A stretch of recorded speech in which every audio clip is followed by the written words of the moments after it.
पूरे सामाजिक ताने बाने को तोड़ने वाला सरकार का यह आदेश, पहले उत्तर प्रदेश और फिर उत्तराखंड। ऐसा लगता है विपक्ष को कि आप सांप्रदायिक विभाजन की कोशिश कर रहे हैं और यह किसी आतंकवाद से कम नहीं। क्या यह बहुत जरूरी फैसला है पारदर्शिता के नाम पर या उसकी आड़ में?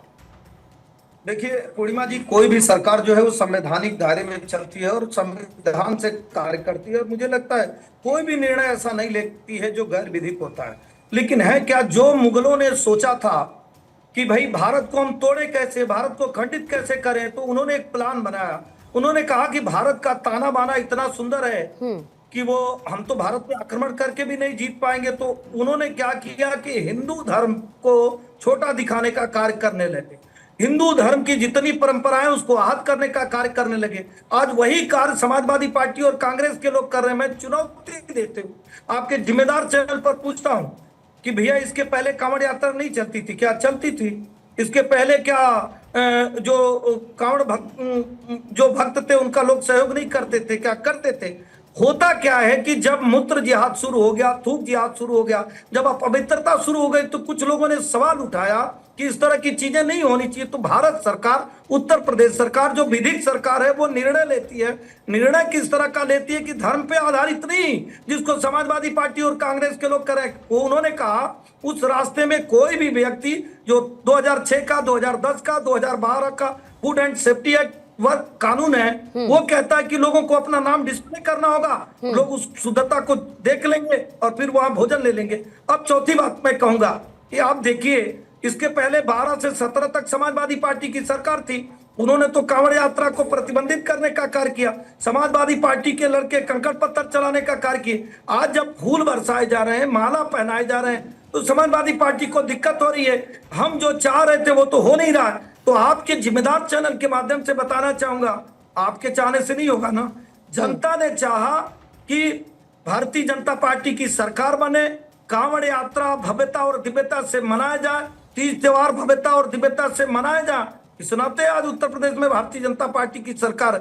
और चौथी बात मैं कहूंगा, जिस तरह से समाजवादी पार्टी और कांग्रेस के लोग, पूर्णिमा जी, एक एक चीज, हिंदुओं को आतंकवादी कहते हैं, साधु सन्यासियों को चिरंजीवी कहते हैं, मठ और माफिया को जोड़ के एक बात कहते हैं। अगर किसी धर्म पे इस तरह से टिप्पणी की हो तो आप जरूर बता दीजिएगा। इसलिए मैं कहूंगा ये सारा काम संविधान को छोड़ के भारत को तोड़ने के लिए समाजवादी पार्टी और कांग्रेस का एक चक्र है, जिसको मुगल नहीं कर पाए उसको समाजवादी पार्टी और कांग्रेस के लोग करना चाहते। ठीक है, कपिल श्रीवास्तव जी, आप भी मानते होंगे कि कांवड़ यात्रा और जो श्रद्धालु होते हैं, कांवड़ यात्री होते हैं, उनके लिए शुद्धता कितनी महत्वपूर्ण है। आई एम श्योर आप जानते ही होंगे, शुद्धता बहुत जरूरी होती है किसी के लिए भी। मानते हैं सर? पूर्णिमा जी, आपके जिम्मेदार चैनल पे हमारे मित्र जो हैं बड़ा गैर जिम्मेदाराना बयान दिए। नहीं कपिल जी, मैंने पूछा कि शुद्धता आप समझते हैं कितनी जरूरी होती है सर? नहीं, पहले सुन तो ले। अरे सर, मेरे सवाल का तो पहले कपिल जी जवाब दे दीजिए। मैंने पूछा आप समझते हैं ना सर, शुद्धता कितनी जरूरी होती है, समझते हैं ना? अब ये बताइए कि अगर उस शुद्धता को बरकरार रखने के लिए, पारदर्शिता लाने के लिए, अगर प्रशासन कोई फैसला लेता है, अगर सरकार कोई फैसला लेती है, लाइसेंस प्लेट दिखानी होगी जो कि फिसाई के अंडर में पहले से ही रजिस्टर्ड है, तो फिर ये आतंकवाद जैसा क्यों है? ये आपको क्यों लगता है कि हिंदू मुस्लिम देखकर देश को बांटने की कोशिश है, विभाजन की एक कोशिश है?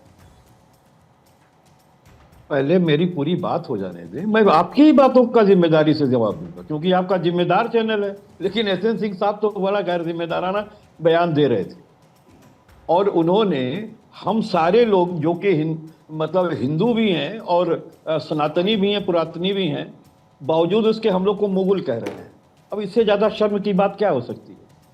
हमसे इस धर्म पे शास्त्रार्थ कर ले, देख लेते हैं इनको कितने श्लोक आते हैं, हमको कितने आते हैं, कर ले। लेकिन मैं एक बात कहता हूं, अब आपकी बातों का जवाब, अरे चुप रहो, अब चुप रहो, बाद में जवाब देना है तुम्हारे। सुन लो, पहले पूर्णिमा जी का जवाब दे लें। अरे सुनो यार, सिंह साहब जवाब ले लें, सिंह साहब जवाब ले लेते हैं। सिंह साहब पहले जवाब, सिंह साहब पहले जवाब। बैठ जाओ, भोंपू ना बनो, बैठो। सुनो, हाँ, सिंह साहब पहले जवाब दे देते हैं। भाषण की मर्यादा रखो उसके भैया। बाद बाकायदा आपको पूरा समय मिलेगा, उसके बाद आप जितना चाहिएगा लिपिएगा। ठीक है, कपीश जी बताइए। अरे भाई आप लिखो, आप लिपना पूतना, मैं ये तो पूछ रहा हूँ। एसएन सिंह साहब पहले मुझे जवाब लेने दीजिए सर। ओपनिंग स्टेटमेंट इंपॉर्टेंट होता है सर, ओपनिंग स्टेटमेंट लेने दीजिए प्लीज। पूर्णिमा जी, कपीश जी आप बोलिए। सनातनी और पुरातनी है, कपीश अगर जी ये सनातनी और पुरातनी है, गणेश जी का बीजक मंत्र बोले। कपीश जी जवाब दीजिए ना सवाल का सर। कपीश जी बोलिए, सवाल का जवाब दे दीजिए सर। अगर आप सनातनी ये और पुरातनी शास्त्रार्थ है, बाद में तो कर गणेश जी लीजिएगा का सर। बीजक मंत्र बोलिए। शास्त्रार्थ बाद में सर, शास्त्रार्थ बाद में। कपीश जी पहले मेरे सवाल का जवाब प्लीज, क्विकली सर। मेरे पास 5 मेहमान और है, प्लीज जल्दी से मेरे सवाल का कुछ नहीं जवाब। आता है तुम्हें, रहने दो। नकली हिंदू हो, नकली हिंदू हो, नकली, माफी मांग लेंगे। नकली आदमी हो, नकली हिंदू हो, नकली। आपसे आपको गणेश जी का बीजक मंत्र तक नहीं मालूम है, आप क्या बोलोगे? आप सनातनी और पुरातनी बन रहे हो और आपको गणेश जी का बीजक मंत्र नहीं मालूम है, जहां से शुरुआत होती है किसी भी स्तुति की। कोई भी पूजा हो, कोई भी पाठ हो, बिना गणेश जी के बीजक मंत्र के प्रारंभ नहीं होता है। और आपको आता क्या था, कुछ नहीं हो, धर्म पे बैठ गए। धर्मियों को धर्म पे बोलने की जरूरत नहीं है। धर्मी जो है वो धर्म पे बात नहीं करते, जो मनुष्यता को बांटते हैं वो धर्म पर बात नहीं करते, जो मनुष्यता को बांटते हैं वो धर्म पे बात नहीं करते। आपको किसने अधिकार दिया कि आप जनता का लिंग चेक करेंगे? एसएन सिंह साहब सुनिए सर। सिंह साहब मेरी आवाज आ रही है आप तक? कपीश जी एक जना चुप रहेगा तो मैं अपनी बात कह पाऊंगी, एक जना भी अगर चुप रहेगा तो मैं अपनी बात कह पाऊंगी। कपीश जी 1 सेकंड के लिए आप चुप हो जाइए। कपीश जी 1 सेकंड रुकिएगा सर, 1 सेकंड। कपीश जी रुकिए please, 1 second sir, 1 second please, 1 second. Singh साहब आप तक मेरी आवाज आ रही है सर? सिंह साहब मैं बस इतना कह रही हूं कि मुझे ओपनिंग स्टेटमेंट लेने दीजिए, फिर मैं डिबेट को ओपन कर दूंगी। आप लोग काउंटर रखिएगा एक दूसरे के, मुझे कोई समस्या नहीं है, पर please sir let me have the opening statement please. Singh साहब प्लीज। कपीश जी अपनी बात को पूरा करेंगे। पूर्णिमा जी, पवित्रता तो हम समझते हैं कि किसी भी मनुष्य के लिए आवश्यक है, लेकिन पवित्रता जो है वो आइडेंटिटी कार्ड से नहीं होती है। और आपको किसने कह दिया? कंपनी एक्ट आप उठा के पढ़ लें, पार्टनरशिप एक्ट उठा करके पढ़ लें, जिसमें कंपनियां प्रोफार्मा पे ये जीएसटी में और सीएसटी में रजिस्टर्ड होती हैं, या उद्यम उठा करके पढ़ लें, कहां लिखा हुआ है? वहां मेसर्स का नाम जरूरी होता है। आप बताइए, अल कबीर के नाम से जो है वो सबरवाल साहब और जैन साहब चलाते हैं कि नहीं? बीफ कटर मशीन चलाते हैं आपके, और भारतीय जनता पार्टी को चंदा देते हैं। पूछिए उनसे, वो तो हिंदू हैं और अल कबीर रखा है। और राधे श्याम ढाबा के नाम से भी तो सर शायद हुसैन साहब चलाते होंगे दुकान, चलाते ही होंगे ना सर? तो बात ये नहीं है, बात ट्रांसपेरेंसी की है। पूर्णिमा जी, बात यही है कि हमारा एक्ट कहता है कि प्रोप्राइटरशिप या सीएमडी जरूरी नहीं है, जरूरी है मेसर्स का नाम, जो आपने अपने दुकान का रखा है, रजिस्टर्ड कराया। अब दूसरी बात मैं कह रहा हूं, इतने प्रोडक्ट आते हैं जिसमें फसाई सर्टिफिकेट जारी करता है। आप मुझे बताइए ना कि कहां लिखा हुआ कि किसकी कंपनी है? आपको मालूम है? गोल्डी मसाला, चेतना मसाला, फलाना मसाला, बताइए ना किसकी है? नहीं बता पाइएगा, खाती रोज होंगी। अब मैं एक बात कह रहा हूं, देखिए, इस देश के अंदर इस तरीके का डाइवर्जन नहीं करना चाहिए कि अब आप पैंट उतारवा करके लिंग देख रहे हैं कि खतना हुआ है या नहीं हुआ है। बताइए, क्या खतना से मुसलमान ही कराते हैं और कोई लोग नहीं कराते हैं? विभिन्न कारण होते हैं खतना कराने के। बच्चा पैदाइश पे अगर चपका होता तो उसकी कट होती है। अब आप खतना देखकर क्या जानना चाहते हैं? इनसे पूछिए। और किसने इन लोगों को भेजा है खतना जानने के लिए? इन पर क्या कार्रवाई योगी आदित्यनाथ की पुलिस? सिंह साहब, ये तो कंसर्निंग है ना जो घटना हुई, मतलब कुछ लोग धर्म के नाम पर। सर कौन सा विजिलेंस ग्रुप है ये सवाल गलत तो नहीं है? ये कौन सा विजिलेंस ग्रुप है जो ये काम करता है?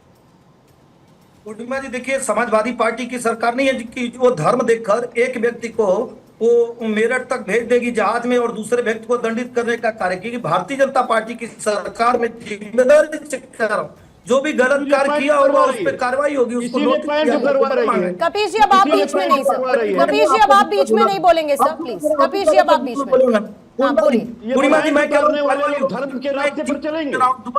आप बताओ, पार्टी से पूछ रहा हूँ भाई, धर्म देखकर अतीक अहमद को छोड़ने का कार्य क्यों करते हैं? ये किस तरीके की जाहिरपना है? कब कांवड़ यात्रा नहीं निकली है? धर्म देखकर आतंकवादियों को छोड़ने का काम क्यों करते थे? धर्म देखकर यात्रा नहीं निकली है। और ये झूठ बोलते हैं समाजवादी पार्टी के समय में भी तमाम कांवड़ यात्रा। आ रही हूँ अजय जी, आ रही हूँ आपके पास। इसके बाद अजय जी, इसके बाद आ रही हूँ। जीना छोड़ दिया क्या? हम लोग नहीं है क्या? अरे जिस आदमी को जो अभी मुगल से ट्रांसफर होकर के हिंदू बना है, वो क्या जानेगा ये सब बात? ठीक है, थोड़ा सा मैं आगे बढ़ती हूँ, अजय जी को लेकर आती हूँ। कांग्रेस का पक्ष वो रखेंगे। दुर्गा जी का बीजेपी कोई बताओ। अजय जी को दोबारा से पैच करें। नहीं बताइए, क्योंकि अभी आप जल्दी ट्रांसफर हुए हैं मुगल में, मुगल से हिंदू कर्जी बने हैं आप, इसलिए आपको मालूम नजर आता है। सर, जरूरत से ज्यादा राजनीतिकरण तो किसी की भी तरफ से ठीक नहीं है ना। जरूरत से ज्यादा राजनीतिकरण तो कोई नहीं कर सकता, ना बीजेपी कर सकती है, ना समाजवादी पार्टी कर सकती है। दोनों ही कोई नहीं कर सकता ना। बात यहां पर नियम कायदे कानूनों की हो रही है। सिंह साहब, सुप्रीम कोर्ट ने इंटरिम स्टे क्यों दिया? अनटचेबिलिटी को बढ़ावा देने वाला इसे क्यों बताया? यह फैसला बार बार जब जब कांवड़ यात्रा का आयोजन होगा तब ये आएगा क्या?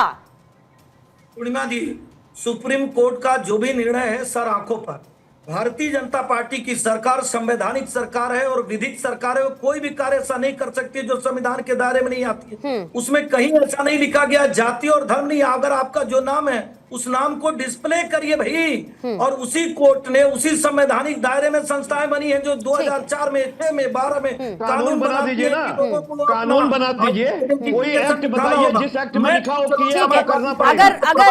अगर इनको कानून बनाना चाहिए, कबीर जी, अगर इनको कानून बनाना चाहिए सर, तो आप तो कानून के बड़े जानकार हैं सर। याचिका डाल देते कोर्ट में कि आपके आदेश की अवहेलना हो रही है। डालिए याचिका, किसने रोका सर? बिल्कुल डाला जाएगा, बिल्कुल डालिए आप। नूर अहमद अजहरी साहब, ये मुझे बताइए कि जो भी माहौल इस वक्त बन रहा है वो क्या है बेसिकली? क्या पारदर्शिता लाने के लिए अगर सरकार कहती है कि दुकानदारों को ऐसा करना चाहिए, आप उसको सही मानते हैं, गलत मानते हैं, या इससे एक डर का माहौल बेवजह का पैदा होता है? ये है सिर्फ राजनीति, घटिया और गंदी सियासत। 80 और 20 का फार्मूला भारतीय जनता पार्टी चाहती है कि हिंदू समाज को वैसे ही उन्होंने इनडायरेक्ट हाईजैक कर रखा है। चाहे वो प्राण प्रतिष्ठा आप देखें, चाहे कुंभ आप देखें, चाहे दूसरे बहुत सारे हिंदू समाज के जो आयोजन और जो प्रोग्राम और त्योहार होते हैं, उन सब में भारतीय जनता पार्टी अपनी अच्छे से शामिल होकर के उनको हाईजैक करती है। इसके सिवा कुछ भी नहीं। दूसरी बात, जिस तरह से आपने कहा पारदर्शिता, ये पारदर्शिता लाने का मतलब ये नहीं कि आप आतंक फैलाओ, डर फैलाओ, दहशत फैलाओ, लोगों के कपड़े आप उतारो, लोगों को जलील करो। ये सिर्फ देखिए, जैसे इन्हीं लोगों ने आपके चैनलों के माध्यम से भी हम लोग बैठते रहे, बातचीत करते रहे आपसे, ये थूक जिहाद के नाम से, इन्होंने लैंडिंग जिहाद के नाम से, पेशाब जिहाद के नाम से जो बातें चलाई हैं, वो कहां तक सही हो सकती है?